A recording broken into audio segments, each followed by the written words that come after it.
Hello everyone. In this video, we're going to showcase the brand development wheel. If you remember, we introduced the concept of lowering the risk perception because the curve, the technology adoption life cycle, and the different adopters, they have different ways of self-assessment. So when we want to sell to the mainstream, or if you are introducing and launching a technology that is not creating a market, and you are directly targeting the mainstream, you need to develop your brand, which means creating those attributes to reduce the risk perception of your product, right? And when you are targeting the mainstream, the sooner you start creating them, the better, and you are going to see impact in your traction and in your sales.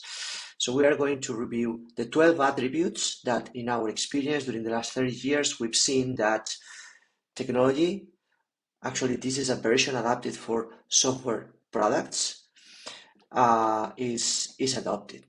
Let's have a look at it.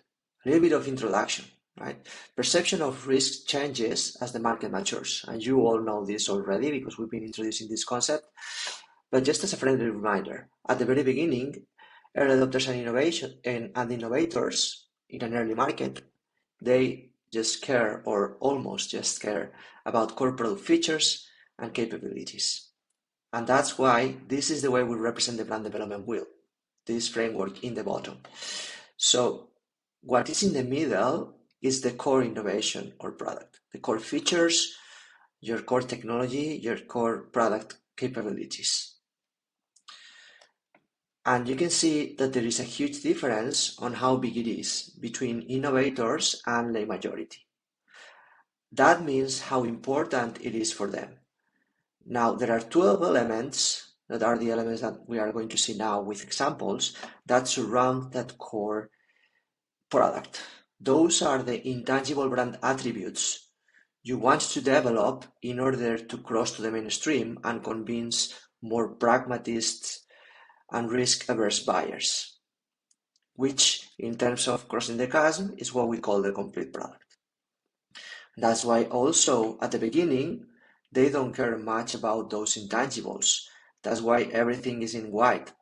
White means there are no intangibles needed. They just need these 4 different intangibles that we see them now. But for lay majority, everything is red. They want everything. But the key part is here. The big difference between early adopters and early majority is a big jump.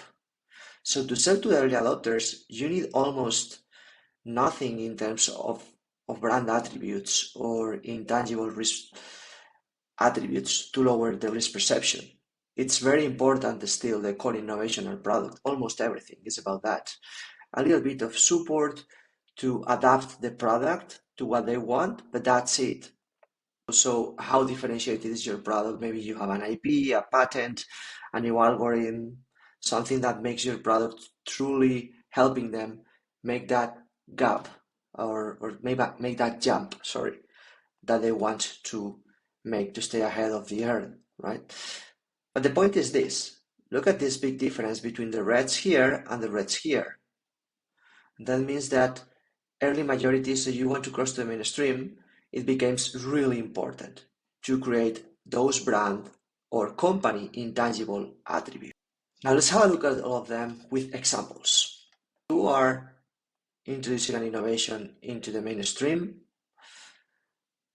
There are 3 big chunks on how to develop a brand. We call it the brand development wheel because it's also the time in which you will going to start developing a bigger company, right? And create defensible barriers. This is going to create also for you defensible barriers and competitive advantage because this is the part that it's really difficult to copy. At the end of the day, technology is really easy to copy, but all of these intangibles are really difficult to copy. That's why we call it brand development wheel, because it's a way to develop and differentiate your brand in the marketplace. What are those three big chunks of attributes? First, we have adoption ease.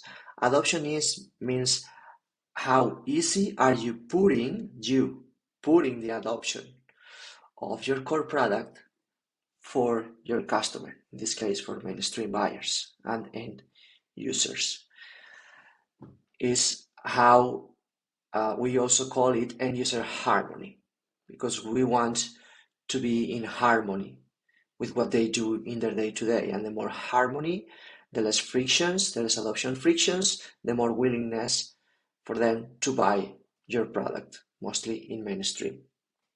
And we'll see the 4 different attributes in this first chunk, which is your technology should be familiar, should have a familiar user experience and integrated with their workflows and with their applications as much as possible. You have to offer support and training services. You have to offer a way of trialing before they buy, so they realize the value of your product before they commit to buy it and make a big investment. And then you have to comply with their privacy and security. The second big chunk of elements and brand intangibles is the brand category commitment. Is first how the category is cooperating with each other, but secondly, and most importantly, how committed are you to that category? So in early markets, there is no category still. You're developing the category. Innovations are developing the category. When we cross to the mainstream, that means category already exists, there is competition, and the buyers start to compare you with others. They want to see how are you committed with that category, because that's a way of feeling safe. Is okay, these guys are doing a lot of different things in this category and they are there to industry standards and certifications. Actually, that's the first of the elements here, is they have complementary products and services, they have category track record, IP, patents, and trademarks. And the third one is brand credibility.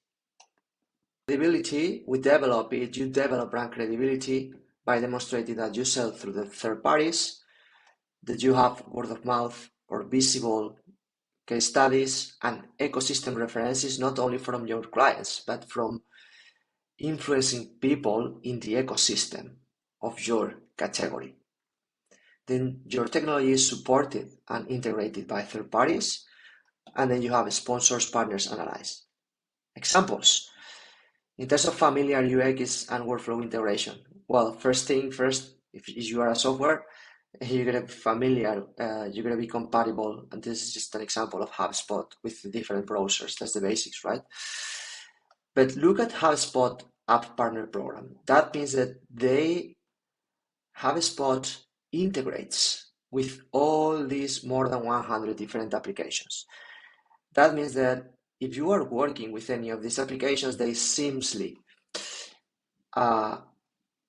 integrate with all these applications, so you can continue with your day-to-day workflow. Of course, you need a little bit of learning for HubSpot, but it's perfectly integrated with all these apps, so you don't have to switch from app to app and do manual tasks like moving to Excel, from Excel to here, CSVs, whatever. It's integrated. That's what you want to do to cross to the mainstream. Integrate with the workflow of your different buyers and end users. Remember, this is the first chunk. Adoption is. Second attribute is support and training services. Webflow has created the Webflow University with training services, and they have featured courses and different support plans. A great example of different support plans is Stripe. It's part of here. They have additional support services and support services that are actually included in their pricing plans. Privacy and security compliant. You're gonna become privacy and security compliant with what your client asks. In enterprises, in corporations, they ask you to be privacy and security compliant for their checklist, but there are industry standards also. So this is an example of how Snowflake has security and compliance reports. Right? Before buying, that's why SaaS has become so successful, because it's very easy for software to build a way to try it before buying. In hardware, it's more difficult, but in software, it's really easy compared to hardware to build a way of trialing your product before committing. And the key here is you want to provide a way to try your product for a time that helps them realize the value of what you are providing. So the more complex your product, the longer the time to value, the time that your product needs to deliver the value that you are selling, the longer the trial they would need, right? So that's something to take into account. And these are just examples. But look at Webflow. Webflow is an excellent example because they say free until you are ready to launch. So the value of Webflow is easy to create web pages without saying no to the best designs you can have. A good design can take time. So you want to try that you can really design your dream web page or landing page. So they are saying to you, take as much time as you need to create your design. We will just charge once you're ready to launch. And that's excellent because that's the way you realize the value. Second commitment. This is an example of IntroHive, another B2B tech SaaS, how they are added to industry standards and certifications and how they are compliant.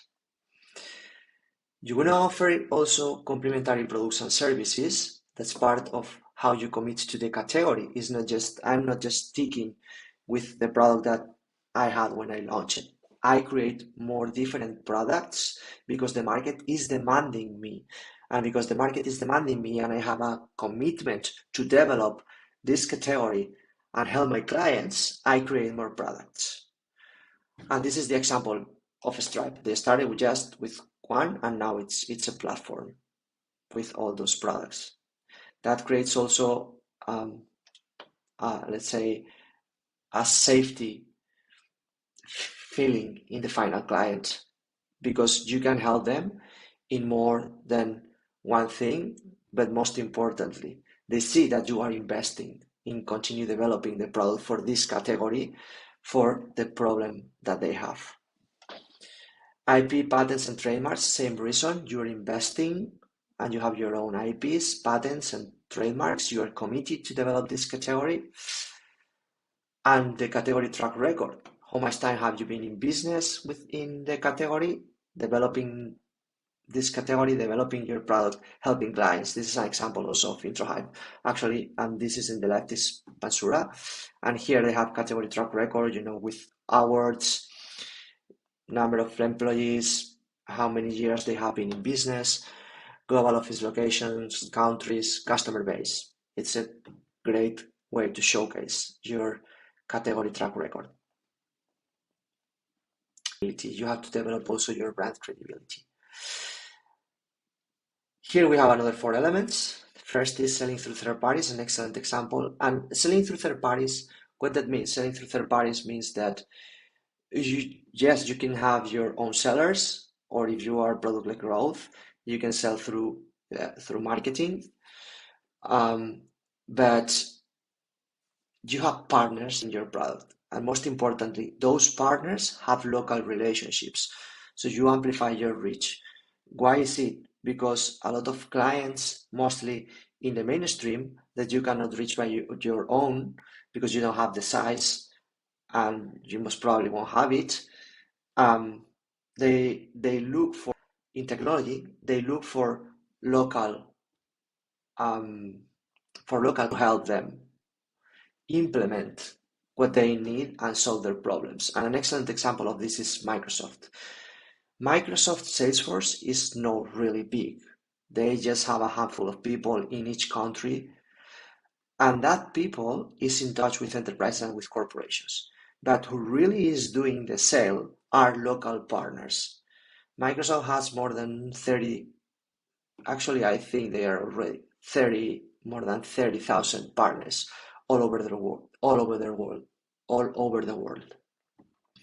And that's what we call a familiar channel, because those partners are the ones in touch with the final clients more than Microsoft. Microsoft cannot reach all of them.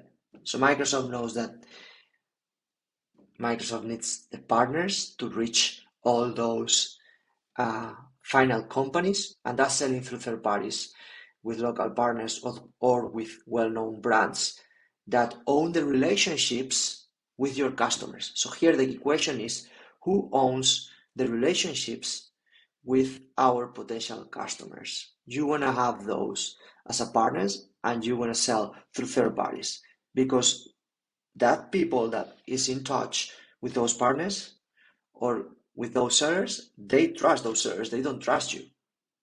So the way to drive credibility is sell through those folks. Next one, word of mouth, visible and ecosystem references. Here are 3 examples. One is Buforia, is a mixed platform, and they have an excellent way with a search in their webpage to search all the cases across different industries, products, technologies they have, languages, and even by partner, right? So you want to have visible case studies to showcase to the mainstream in the different industries that you are serving, or with the different products that you are serving, even in the different geographies that you are serving. Then IntroHive, this is actually an ecosystem reference from an industry analyst. So IntroHive B2B Texas, that actually was our client, was named a contender in the Forrester Wave. So right there you have an industry analyst reference. That's what you need to develop your brand. You need references from third parties that are not just your clients, but they are well-known consultants. They are thought leaders. They are press, media, and publications. They are industry associations. They are even complementary providers, and they are industry analysts. Those are just some examples of different layers that compose a market ecosystem. And this is an example of IntroHive. So you want to have references not only from your clients that you can showcase, but how your market ecosystem is talking about you. We'll talk about this in the next chapter of our course, in the 4th chapter of our course of optimizing the product launch. And of course, logos. Next one is third-party support and integration. That means that you want to be integrated in other systems by third parties and supported by third parties, right? And this is an example of a Snowflake, how by region they have different chapters that support Snowflake in a community. And then Buforia, how Buforia, they have also a partner network that supports their product. That also creates a safety feeling. It's like, okay, I don't have to rely on you, but I can rely on a local partner. And if you get out of business, because so far you're a startup or not, maybe then you are a more developed company, I know that there are third parties that can help me migrate or can help me change. And the last, sponsors, partners, and allies. That also builds your brand and drives credibility. And here's just an example of, and most of you can become partners of Microsoft, of Amazon Web Services, Google Cloud, and so on. And the other one is how Spark Club has a sponsorship with this email automation tool. So when you land in the landing page of this email automation tool, you are going to see a Spark Club sponsorship. So that's driving credibility towards Spark Club and increasing the willingness to buy Spark Club. Not only also because of the sponsorship, but because of the integration with this tool. Now, these are the 12 different elements that you want to have a look to target mainstream buyers. And these are strategic elements. You cannot build this just in one day. So you have to create this little by little, and this is going to create defensible barriers also. Now, how to do this? Well, the sooner that you start, the better. The sooner you start in terms of paying attention, because when you are small, when you are just getting started with the early market, everything should be focused on developing your core feature with the early adopters. But at least keep track of the questions that prospective buyers ask you and the ecosystem asks you. For example, if you are in an event, what kind of questions they are asking you. Build an Excel, build an Ocean database. Pay attention to those questions that your market is asking that you so far cannot solve. And those questions are related with those 12 elements. Create a database with those questions, find the patterns, and then as soon as you anticipate it is time to sell to the mainstream because the category is well developed or your product is almost ready to start building all of these 12 intangibles and communicating them in your web page and in your sales pitch, in your key positioning messages. That was it. I hope this makes sense and helps you. Thank you so much.